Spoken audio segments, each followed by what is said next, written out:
Ka tikua mate tētahi o ngā prihimana Māori rongonui o mua o Aotearoa nei ko Thomas Dennis tērā, kua pō au tini atu rā ki te kōpū o Hine Nui te pō.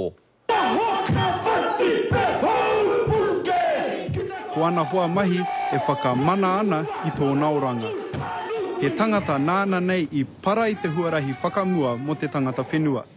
Ko ia tētahi i whakarite i ngā takawaenga Māori prihimana. He kimi oranga mō ngai tātou te mahi.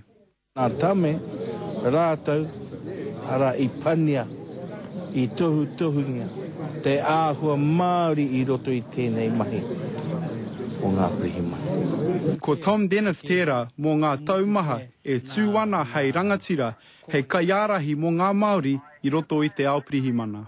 Bastion Point takaparafa, i reira i mahi ana. E ko rāua ngā kaumātua ia me papanetana.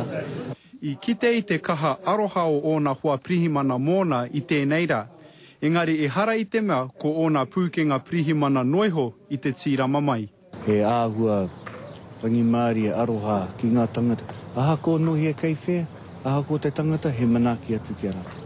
Koina te āhua tāku ne pāpā. Ko te reo me ōna tikanga hoki tētahi o ngā arotahi o Tom Dennis. Nāna me wetahi anō tana o rangatira wai, me papanetana mai ka tū te rōpū te reo prihimana kapahaka.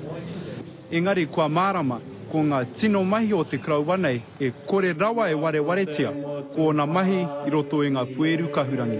Ko koe te rangatira kia mātou.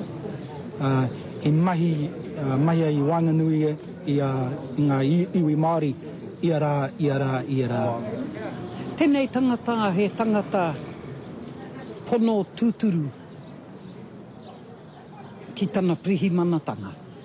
Ka takoto te tūpāpaku o Tom Dennis ki te puia marae, tae noa ki te ahiahi a pōpō. Ka tehi ka haria ki tūranga nui ākiwa, tau ai.